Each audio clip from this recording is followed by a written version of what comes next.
Hello guys, what's going on? My name is Philip and today I'll be starting my new series on how to make a rock paper scissors games. It will be basic just in CMD, but I'll show you all what you need to know for making it, like variables, game loops and all the things I will we will be needing for making a game. So first off, you need to have C++ and code blocks. If you don't have it, you watch my other tutorial, I show it there. So if you have it, enter it and let's make a new file. Go File, New, File and select C++ source. Click Go, click Next, click C++, and here we have to write the full name. I'll call it just rock paper scissors RPS.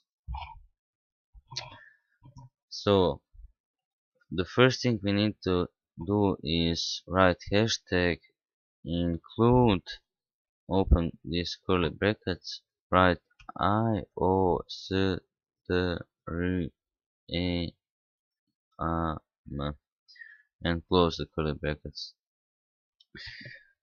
The second thing we have to do is write using namespace std. Don't worry about it, it's just housekeeping stuff. And the next thing we have to do is very important. We have to make a main loop so the program knows where to start from. We declare it like this. We write int, I will say what int means in a second, main, we open brackets, and we open this brackets, but I don't know how they called. So the first thing I show you is what variables are. Variables are basically placeholders for information. We have four types of variables. We have integers, doubles, chars, and strings. We declare a variable, we write the type of the variable, one of these four, and then we give the variable a name. Let's call it A. Then we have to write equals, and an integer is a variable that can hold a round number like 2 or 3, and we have to put this semicolon at the end of the line so the compiler knows where the line of code ends. A double, let's give it a name s equals, and a double can be like 5.23 or 1.43, like this. A char is a string. The char and the strings are they are very both they both can store chars like this. We give it a name. Let's give it b equals chars, like I am a happy cat. And strings, they are basically like the chars. I am a happy string. They are both very good and they use very good. It doesn't matter do you take chars or strings. I'll be working with strings because they have some functions that chars don't have.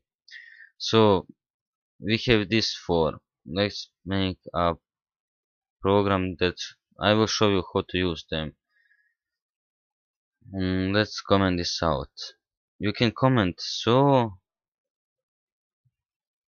when you write this, then it comments just the line. If you write it like this, and you have to end it here.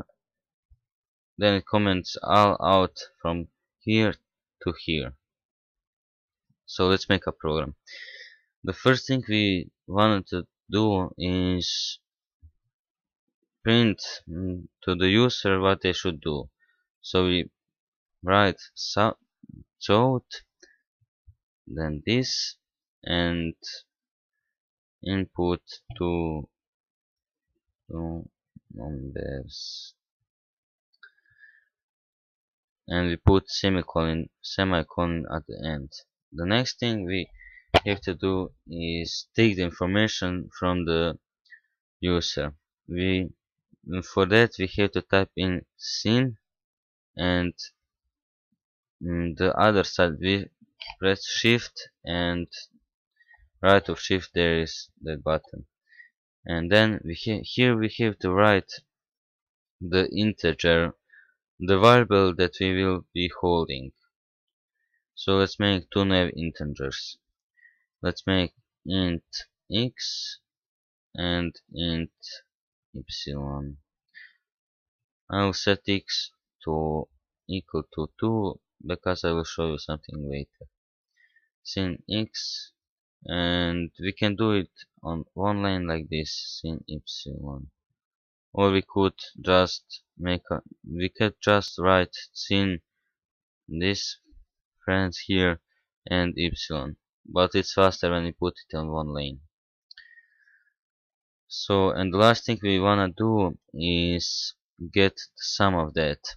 Let's make a nav integer. Int n equals x plus epsilon, semicolon, and we want the user to see the result. So we put out this, and we put some text, the two numbers equal space, and here we write the name of our variable n, and we just write it like this and semicolon. So let's test our program. To test our program, we click on this button here, build and run. So we don't got any errors, and it says enter two numbers. I will enter 2, 3 and 5, and the numbers are equal to 8. You see 3 plus 5 is really 8. You see this 2 here, we entered 3 and it replaced it. That's what I want to show you. So thank you for watching. We'll be seeing us in the next episode.